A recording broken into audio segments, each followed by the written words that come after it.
Well, welcome back to 3 Questions with Connie at Festival Hangouts. All right, the final question for today is, what is the importance of a feed chart? So pretty straightforward, but there's quite a few reasons. And so I'm hoping that I can share with you and so you understand how important it is to have a feed chart at your barn or in your record book, wherever it is that someone would go to know how to feed your mount in case something happened to you. Okay, so feed charts come in all shapes and sizes.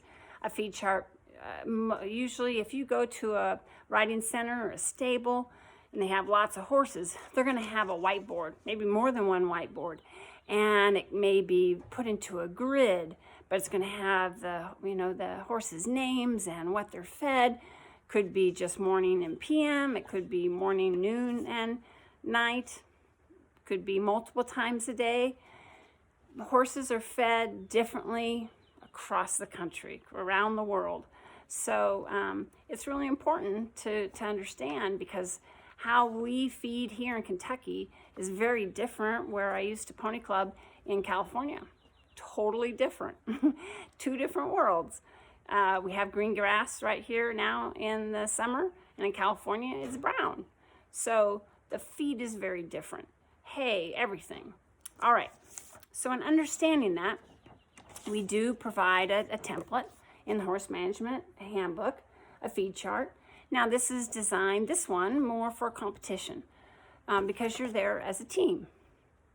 And it needs to be laid out so when we come by, horse management comes by and just wants to see that if something did happen to you, you got sick or whatever, your teammates could feed your pony for you. And that's really the main reason. And we can also see what they're getting, and or the pony gets sick. We can see, this is what they're eating, this is okay. And maybe the vet can peek at this if they're trying to figure out what's going on. You know, equines have very sensitive digestive systems. So it's really important that their schedule, the routine is maintained.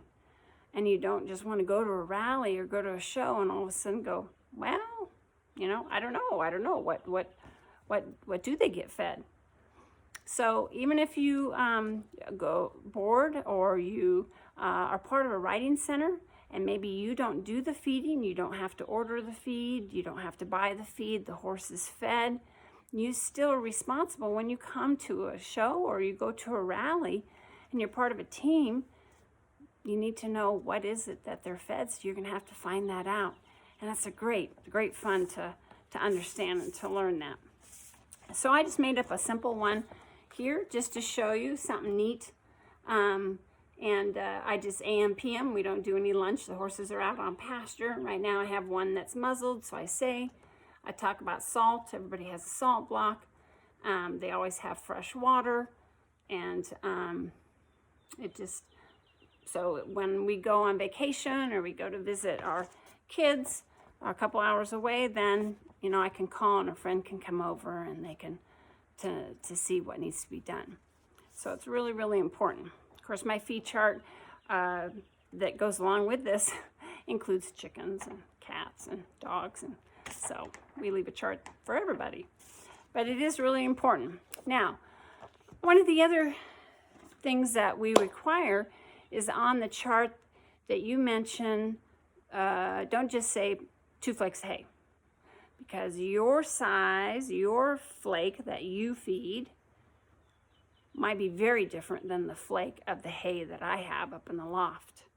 So I've got grass hay, so I'm going to feed a lot more of that versus maybe California alfalfa hay. That's 3-wire bales. So very, very different. Your flake of hay from California alfalfa is going to be probably 7 pounds just on its own, or 3-4 pounds. I mean, it just depends. If it's 2-wire, 3-wire, who knows? Versus here, a Timothy alfalfa is going to be heavier than my grass hay, but not probably as heavy as the hay out west. So it's very different across the country. And that's why we don't want to just on a feed chart say 2 flakes, 1 flake, 1 scoop. Well, how big a scoop? So everybody's scoops are different. For example, I have 3 different scoops here. Okay, the old coffee scoop. Then there's the blue 3/4 scoop. And then I don't know what this one is, but it's just different shape. They could be both 3/4. But again, if I tell someone one blue scoop, well, how much are they putting in here? I mean, full, overflowing full, or just to the little kind of crease inside, which is way down there. So that's why. It needs to be by weight, not by just, say, a scoop or a flake. Now, how do you do that? Well, there's different scales. You can use a bathroom scale. If that's all you have, that's what you use. So use what you have. Excuse me. There are different scales. This is an old scale my mom picked up years and years ago. Great for doing hay, because I can hang it anywhere. I just put the hay net on here as an example. If I really wanted to know, and you get good at knowing, you just need to practice weighing your hay. So right now I'm not feeding any hay because my mare doesn't need it and she won't eat it. There's too much grass. But as fall begins to come, I'll start feeding hay and I can measure out my flakes. I know what they weigh because I can put one in here, I can weigh it then, and I know that my flake is 2.5 pounds, whatever. They're really light. So I know how much she should be getting. I know she has to get 2 to 4 flakes, depending on the weather, all right, and how her condition is. Okay, then, of course, there's another type.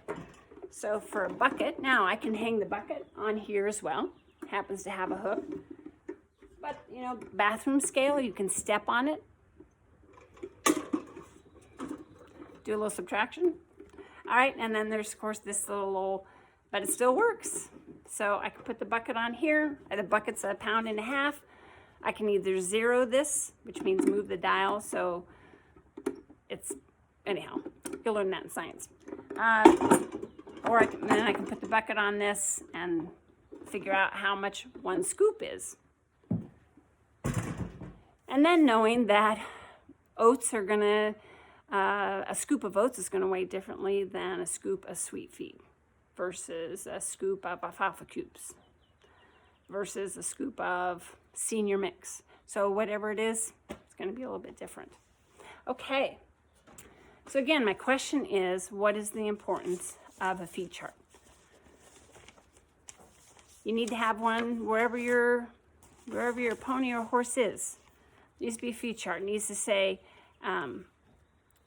feed by weight. So grain will be, everything needs to be in pounds or quarts. Wouldn't matter, but most of us here are used to pounds.